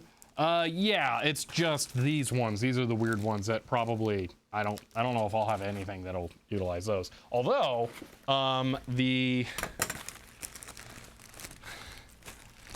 SC1224 has one weird looking cap, kind of like that. What is this? This is 400. Holy moly, volt 330. This is 200, 1000. Okay, so those are pretty far off, so probably not. I'm hoping that one's right. I have not checked that one is, I think that one might be the correct dimensions. Big caps probably had height and diameter swapped. I don't know. Maybe? That'd be hilarious if there were some that just so happened to be exactly the, like, opposite that. Also, let me just double check what all the other individual projects are. So this one, oh yeah, the IBM PS2 floppy drive. That's not what this is. This is for the Toshiba T1600. But yeah, the IBM PS2 floppy drive, and there's another one in here, the A-Bit BP6. I'm really excited for this one. So that's what that is. But then MC303, PS2 floppy drive, and the MediaVision Pro Audio Spectrum. So yeah, those ones are going to be awesome. See, 400 volt are for APFC, older style, now, oh, non-power factor correction. Okay. Yeah. David Phantom says CHER 100. When do you think the PCBs for the CD drive card will arrive? They just shipped today. And they're coming from China, so it's going to take a while. So, I have no idea. It depends on how hard the pigeon flaps its wings. All right. Did we finish checking these? 310. I don't think we started. 310 should be 8. These are 8. So, you also check CD-ROM bracket. I have not checked the bracket. We absolutely can hold it up to the 260. So, we'll do that after the last two caps here. We can do that next. So, this is 16 volt 470. Yeah, 16 volt 470, perfect. It looks like it's just the one. If it's just the one, I'm probably not gonna bother returning it because I'll get like $3 back. I don't think it's worth it. Poor pigeon. 304 is 5mm. Boom. And 50 volt 2.2. 50 volt 2.2. Okay. And these are 10-3300 for 305.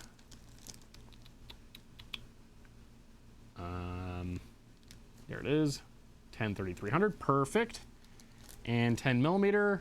10mm. Okay, that's all good. Let's check the card bracket. Because I have them, and I actually meant to look at them, and then I just didn't. So this should be actually pretty interesting here.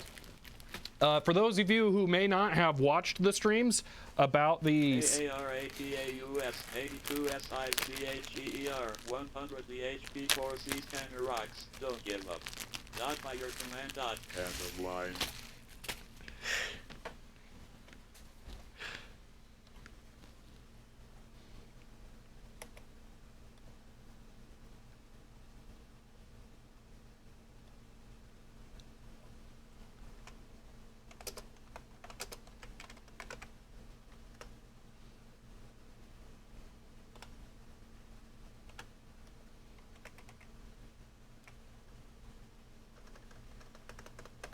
Period. By your command.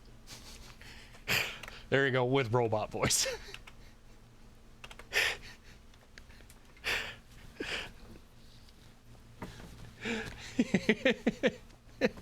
Yeah, so Caritas, if you want, you can actually use that voice. All you have to do, and now everyone, as soon as I paste this in there, you're all going to use it, aren't you? All you have to do is put that in front of your text, and then it will use the robot voice.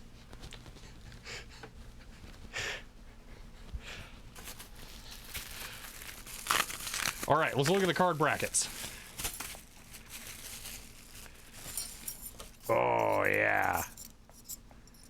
It is hilarious to be able to just buy these. Like, I'm so used to open source projects having, like, a horrible 3D printed one, or you buy an intact one and then you buzz it out yourself with a Dremel. But here, since we're using something so generic that we can just buy it, like there is one. Why? I have no clue. But there it is. So let's see if it matches the CM-260 that I have here.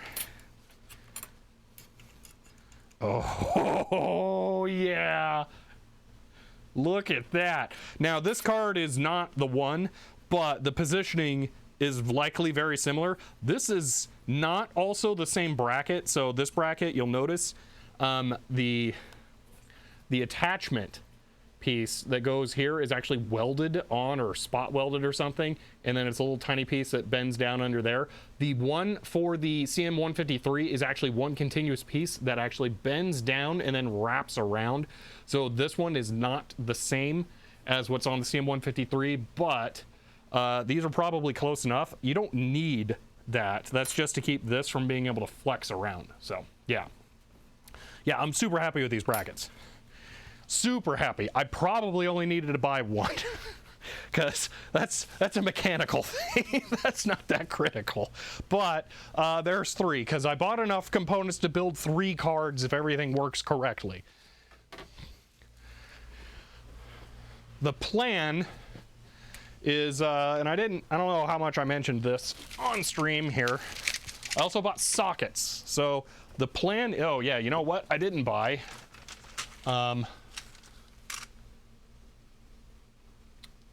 I didn't buy these because there's a rail of them.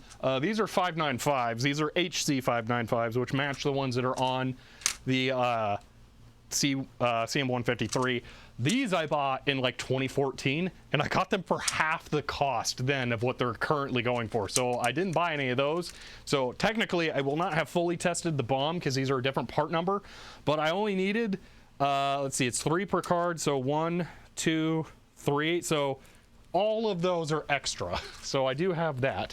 I bought a full rail of them just when I did, because why not? But anyway, I bought sockets. So we're gonna build the first card entirely with all the ICs on sockets so that we can test stuff and debug if we need to.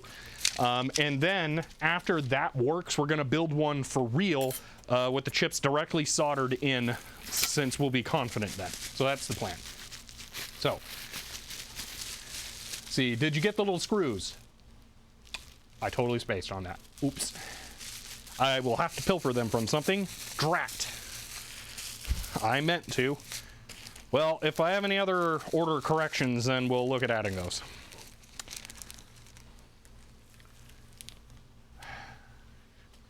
Let's see, use one of the brackets as a stir for coffee. You know, I could use one as a utensil for my soup when I have that here. Instead of crackers. What are we going to check next? So we've got, let's do, I think this is the SC1224, right? Yes. Okay, so let's check that. This one, this is going to be so complicated. I am going to have to make a corrective order, so you know what, I can stick those screws in there. So we can still do that. So, see, like, use one, oh yeah, okay, all right. Let me get some water, and then we will continue on. So that's mostly a pass on the X Connect. It's just the ones that are bad. So next up, bring up projects page here. So was capture not showing? Oh, because I'm in the wrong area. Here we go. Spoon, bracket, fork, bracket. Yeah, guessed bracket. Okay, the portable 386. That's this one. I have not. Oh, okay. So I'm not the one. The last time I edited this, there were no parts specified. So that's why I didn't order them yet. Because these are completely specified by Andrew. And it's not that, again, that's not a problem. I really appreciate it, but I just want to check them all before I order them. And right now, this was a very expensive order. So I'm a little hurting in the wallet after this. So, yeah, I'm not I'll get to that eventually, but right now I picked out the other ones. Monitor Atari SC 1224. Okay. See, buy a ton of those screws to fix old cards you may have that have lost them. Yeah, that's a good idea. See, I probably should, yeah.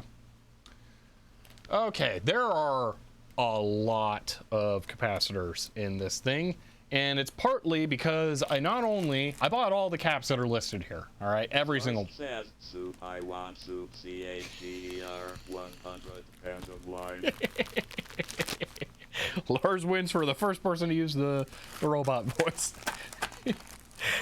What was I gonna say here? Oh, these are capacitors for both the CRT neck board and the main logic board / power supply. So I probably only needed to get caps for the neck board because those get hot around the heater. It says CHER 100 New Balance gang. End of line. Yes, yeah, New Balance. They're the ones that come. I think you were actually talking about this maybe on stream or something. Oh yeah, that always happens. I was going to show you that they're a 4E shoe because I have wide flipper feet, but the tag is worn off, like always, because my feet are also tall. But thank you both for the 100 bits. Anyway, I overbought on caps, so we're going to fully recap that sucker. One way or another, it's going to work. So let's go through all the caps we have here and figure this out. So the chonky one, C904, where is that? That is right here. Diameter size 30 millimeter. Well, it looks like probably right. The YSV2, yeah, it's really annoying. It's so hard to find shoes. All right, should be 30. It is 30. Okay. I did actually get a height 40. This is 33. That's fine. So we're good on this one. I don't know why they put it in a bubble wrap bag. So there's that. And just check 250, 330, and well, it's 400, not 250 volts. That'd probably be fine. AARATAUS 82 says, Bracket soup is the best soup. Cracker soup, not so much. By your command. CHER 100 end of line. Bubble wrap because large pins. Ah, okay, yeah, I guess ESD damage isn't really a concern for a capacitor. But yeah, that'll work. Bam, yeah, thank you for the 100 bits. That worked well. Let's see. Although cracker soup is pretty darn good, I gotta say. I'm starting to get a taste for that. 504 is up here. Boom. These are 5 millimeter. Oh, these are tiny little guys. Those probably are. Yep, 5. Okay. And they are 10, 16, 10, 16, 10. Perfect. Those are good. Yeah, I didn't have a...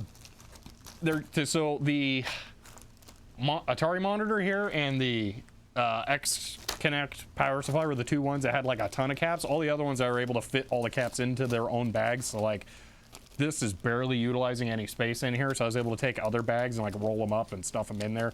These were the only ones there was like too many. So I couldn't do that. I should probably take this larger DigiKey bag actually and put all of these in here. That way I can manage these a little better. I don't think I can do the same for the X-Connect. It's got a lot of caps.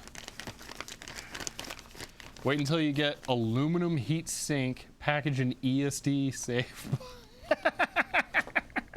That is great. That is very great. Holy moly. All right, here's your excessive bubble wrap though. MILYX 20 says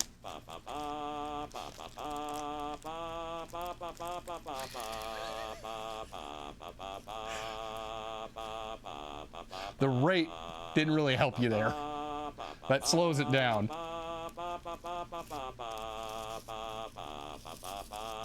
CHER 100 end of line. That's hilarious. It stayed in the pitch for CHER. Oh my gosh. That was really good though. I liked that. Why couldn't they just leave it on the tape? Like, get bubble wrap all that. Anyway, this is 913. So this should be 6.3.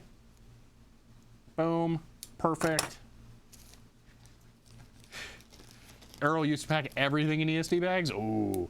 See, I like DigiKey. They pack them all in these blue bags, or at least they used to. I don't know. It's been a while since I ordered DigiKey from DigiKey. But I really like having tons of those, and I have a ton of them. That's how I've been postponing ordering ESD bags myself. Actually, I still need to do that. Now that I remember that. So that I can put cards and stuff away safely. Let's get that one out of here, get that out of here. Let's see. Same caps, oh, they don't come on tape. Yeah, that would make sense. Yeah, like this, I could make. But then they didn't foam this one, so I don't know, whatever. 923 is 5. That's like even smaller. Yeah, it's 5. Okay, and then 1047. What is it again? 23. There it is. 1047. Perfect. See, that sounds like John Williams' score, but deck talk makes it hard to tell. That was Ocarina of Time, Legend of Zelda. So, yeah.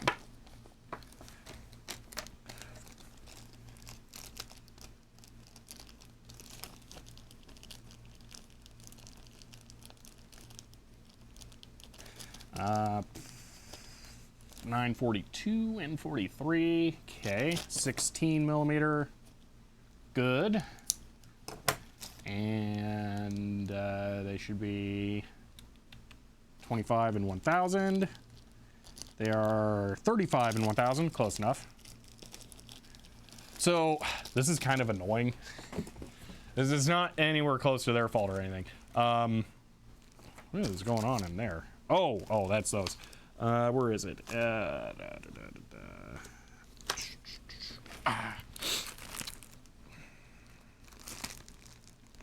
we go. I really wanted these capacitors to be blue, but I could not find any capacitors in this value range that are blue, so I ended up getting black ones, and I'm a little disappointed by that.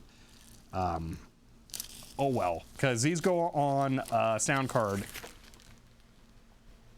that I can't reach without standing, that has giant blue caps on it, and I really want them to be blue to match, but that's excessive. Anyway, seeing these nice blue ones there made me envious that these are blue and these are going to be hidden away inside a laptop. Yeah, it's kind of also insane.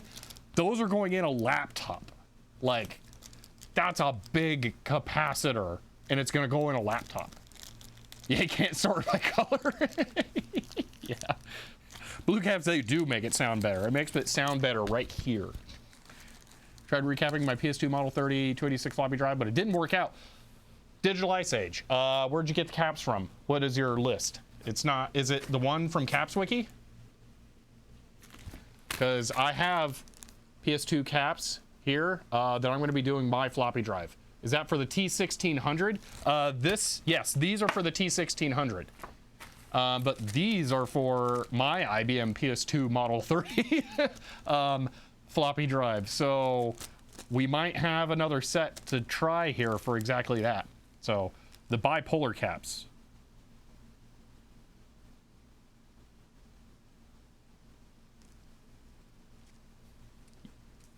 You know, I forgot they were bipolar. We're gonna interrupt the monitor checking here really quick. Did you order the caps from Caps Wiki? They're different part numbers. Bipolar aluminum electrolytic, no stripe visible. Oh no, these aren't bipolar, are they?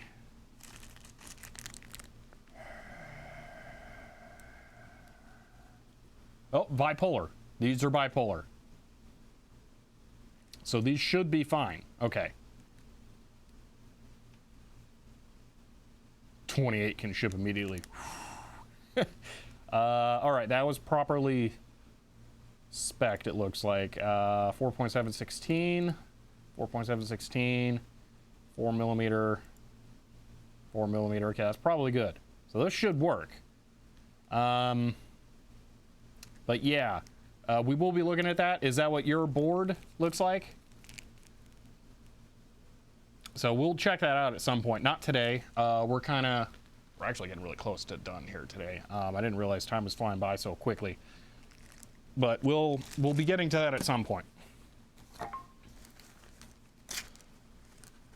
Bipolar gas, yeah. Well, now that means that they're basic. I think there are probably 2 capacitors in there. I did not follow the Caps Wiki guide. I followed one that had PDF with photographs. Okay. Caps Wiki. No offense. Yeah. This is why I'm focusing so much on being as specific as possible about the original capacitors on here, because this allows you to see exactly what's in there, so you know what you're getting into and why the type thing over here is important. So yeah, Mac 84. Yep, I've seen that one as well. I had a feeling that was it. I wasn't gonna call them out or anything, but I didn't know that theirs weren't spec'd as bipolar. That's good to know. I might contact them to let them know. Try to remember that when I test mine. We'll see if mine works, and then I might get in touch with them to make sure. Because I think there are different models of that drive too, so that could be part of it. Anywho, let's get back to the T1600. Next cap, 912. Look at that thing. Isn't that thing ridiculous? It's a shame they have to have that little plastic support on the left side, because if it didn't, oh man, that'd be insane. Anyway, C912. Wait, what? Oh, these are for the Atari monitor, not that. What's up? Nope, it's right there. Okay. C912. Okay, 5mm. That looks right. Boom. Yep. Okay.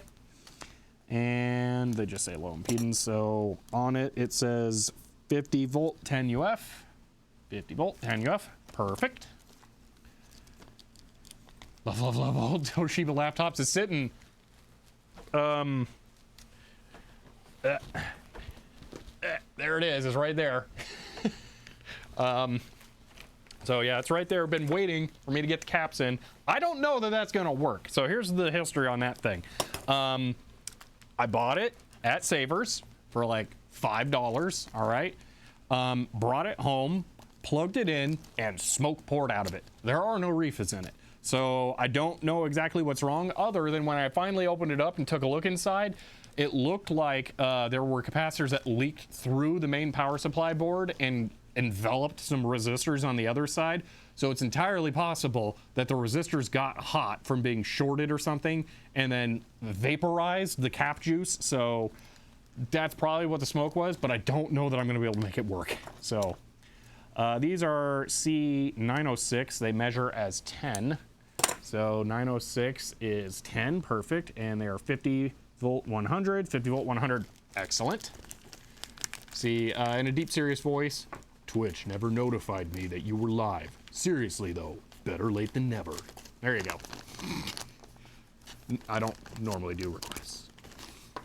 Let's see. I took Shelby's advice and adjusted my notification settings and turned off smart notifications, and it worked. Excellent. Cool. Yeah. I do recommend checking into that. This is a big chunky cap here. So C941, right there, 16 millimeter. Have that off. Still doesn't work. It's annoying. So that is a 16 millimeter. We're good there. And it is, holy moly, 160 volts at 47 UF.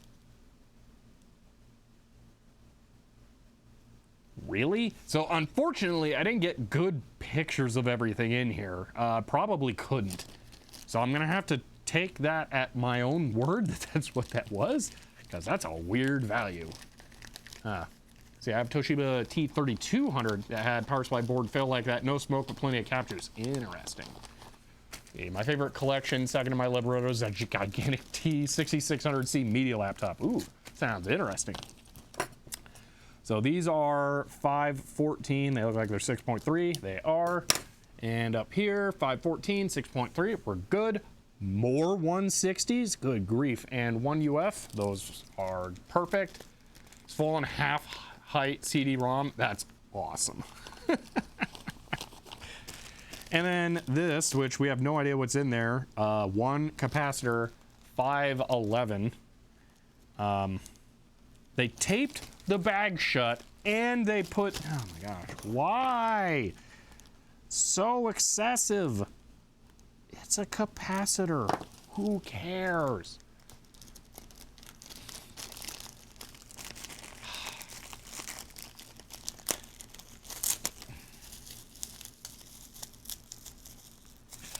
I will say some of these towards the end, why are these polymer?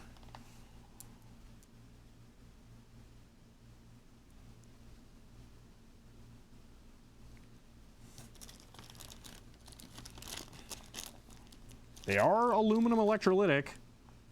RAD. R-A-D. What does that mean? Some of the warehouse workers at Mauser.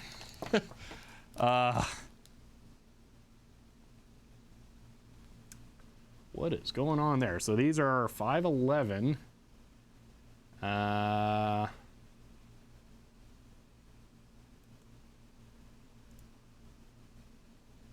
Wait, did I pick these? What's going on here? Why are there no Mauser links?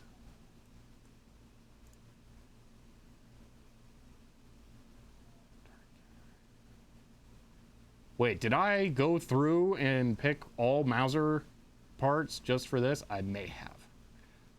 Okay. 511. These aren't these, are they?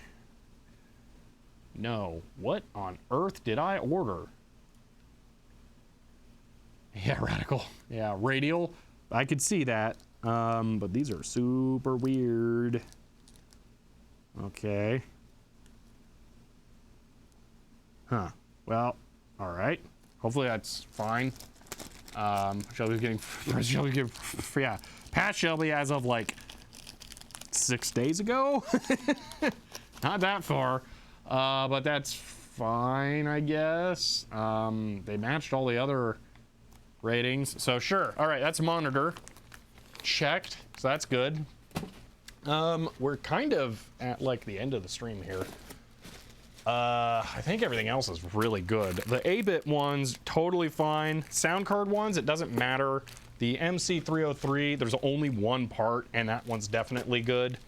The PS2 caps, they're all SMD. I actually did check all of those because I was really unsure about those ones. The only ones we could theoretically check here are for the Toshiba, but there's a lot more there to get through than I think we really have time for. So we'll have to get to that later. So I think that's it for now. We got enough stuff checked for the moment. Yeah, I am really looking forward to getting the PCBs in for the CM-153 so that we can actually make that thing and find out what's going to happen. Late to the stream, did you miss anything? You missed everything. I'm kind of wrapping up here. Not too terribly interesting though, other than we booted Microsoft Adventure on a compact portable, but that was like a long drawn out process that by the time it was actually done wasn't really that exciting anymore. But yeah, Pat Shelby trolling his future self because we know all past versions. Yeah, complete gremlins. So these are probably all good. It's just the big caps then. I think these are the only ones that won't fit. And man, those are big caps. I'm thinking I'm just going to keep those. I'll probably order some replacements, but I'm just going to end up keeping those ones. So if you have more CD-ROM cards, you can leave them in systems. Just move the drive between them. Yeah, I might have that. I might do that, actually. I'm going to build at least the two. One will have the prototype sockets on it because I'm not going to remove those. That'd be way too much work for no gain at all. So we'll have two that are functional, hopefully. So yeah, I can leave one in like my 5150 and one in my compact portable. Why not? So I can do that. Let's see, Hold up. You finally got Microsoft Adventure. How did you know I was looking for that? Because I have not told many people that I've been looking for this. So I'm curious, how did you know? But yes. So yeah, and I missed the answer to my question. I'm sorry about that, Vorpal Sword. Not much. We booted this on a compact portable earlier, and that's about it. So, did I mention it on stream? Is that what it was? I have an adventure for Osborne 1. Wow, that is very weird. We all have access to your diary? Yeah. Yeah, I have a very interesting reason that I'm not saying publicly why I want that, because it is a concept that could theoretically be scooped, but you would have to have an insane amount of resources to be able to pull it off in the way that I'm going to do it. So it could be scooped in an inferior way, much like something else. Let's see, that's me archived the super rare game after looking for it for ages. Time to never play it. See, you mentioned it somewhere, can't remember where, streamer to the Discord. So there's, if you're in the Facebook Big Box PC Game Collectors group, you might have seen it there, because I did join there asking about it. That's a whole interesting experience there, because as soon as I made that post, my account got suspended. That was really frustrating, and I had to go through the process of getting it back. Finally got it back.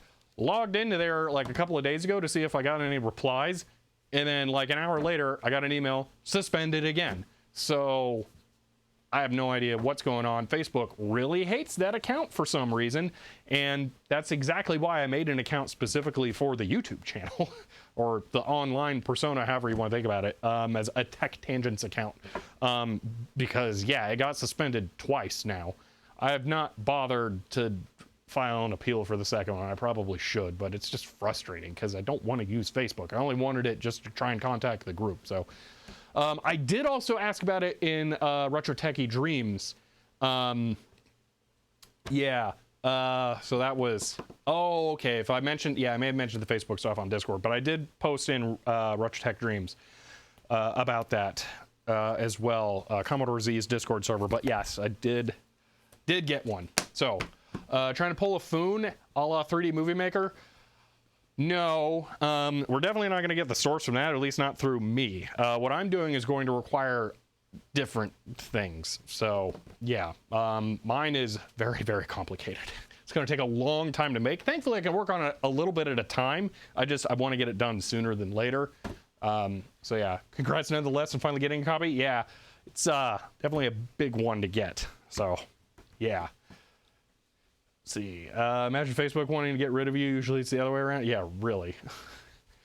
So, but I think that's it. Yeah, we will. We should check through all of these at some point, but there are so many parts in here. So many parts. I did dramatically overbuy on parts for when I could. So like all the SMD stuff, there's tons of them in there, up to like 20 when you only need like one of some or something. So there's that. But yeah, that was a big order. That was expensive. See, there were no explosions. No, but we didn't actually heat the phone. That was the whole thing, is heating the phone might have done it. So yeah, we will do that at some point though, because I'm just going to order the back and a battery and just get it done. So. See, I take the suspensions with pride. Facebook is kind of cesspool. Well, I'm not like offended or anything. They suspended it. It's just frustrating because I was there to achieve a goal and they were an impediment in that goal. Thankfully, they weren't needed for it in the end, but it's still very frustrating because there were actually other things that I wanted to get through that group, or at least was hoping to be able to, because there are a handful of PC game titles that are so rare that I haven't been able to find them for sale, let alone be able to afford them or anything like that. So I was going to try and reach out for a couple of those. They're unrelated to this project, but there are some other projects. Actually, some stuff in there is related to it in a roundabout way. So yeah, the next big quest thing is Descent 3 for Linux. There is a big box copy of that. I want it. So that's my next Holy Grail one to get. And I was going to ask about that in there after getting this, because this was more important to get quicker. But yeah. Now that one's going to be hard to get because I can't ask in the PC collector group. So, yeah. Unless I fight to get the account back, but just so it can get suspended again. Love old native Linux games? Yes, that's what the video will be about. I have all of the ones that I want except for that one. There is a SimCity 3000. I would like that as well, but to me, I don't really care as much about 3000 because I'm more of a 2000 person, so that's not as big of a deal, but I really want Descent 3. So, yeah. NWN, I do not know what that is. But anyway, we should wrap up the stream here because that's it. Neverwinter Nights. I don't think I have that. I do have a big box copy of that, but just any box copy of that is really hard to get, I think. So, yeah, that's not a Linux one. Yeah, I don't have that. I'm trying to get all of the Linux games that I want before I make the video so that I don't have to compete with other people to try and get them. So, like, I'm trying to make sure I don't accidentally eBay myself here. So, like, if I make a video saying, hey, there were Linux games, here are some, but I don't have these ones, they would be cool to get, and then other people are going to be trying to get them. That's what I'm trying to avoid. So, but, yeah. So, see, I have a Linux copy of something somewhere, but I don't remember. I backed it up. All right. Millis5, thank you for the tier 1 sub and for the second month. Anyway, so excited for the Linux games episode whenever that comes out. Yeah, it's been years in the progress. It's been taking that long. That's why I was going to ask about it on the Facebook group, because I'm giving up on eBay. I've only ever seen one on eBay, and it sold before I was even awake. The only reason I know it was up is because I get emails from eBay every morning at like 2 a.m. of new things that are listed. Someone else just was like, boom, they were on it. Unfortunately, it wasn't me. So, yeah, you have SCO Unix. Ooh, that's a cool one. I don't have any SCO stuff, I think. I may have a Caldera Linux? Possibly. I guess that's SCO. But yeah, I don't have anything SCO proper. So, I do have a compact 64-bit Unix, so that one's on not Linux. Anyway, we should wrap this up, so I'm going to run the outro here.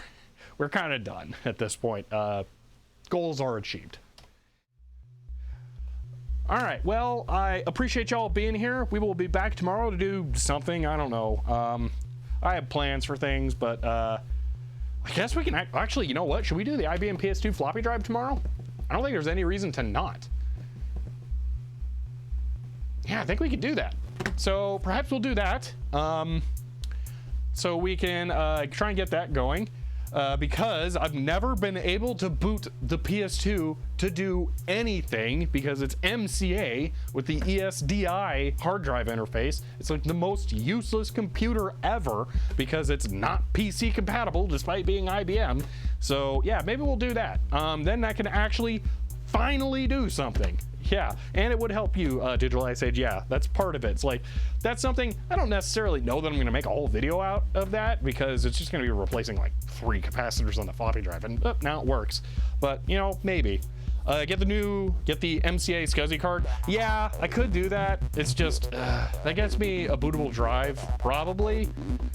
I haven't looked into if there are like MCA XTIDE type things, so I need to look into some stuff. But anyway, that's it.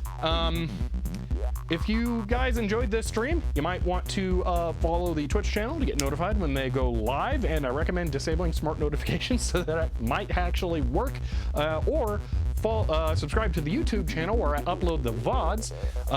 If you want to help support the streams, you can subscribe on Twitch or find me on Patreon.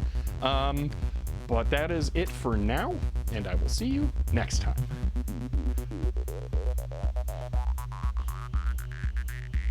There's print out. That's what I'm doing. I'm really I'm off of it today. Anyway, see you guys later.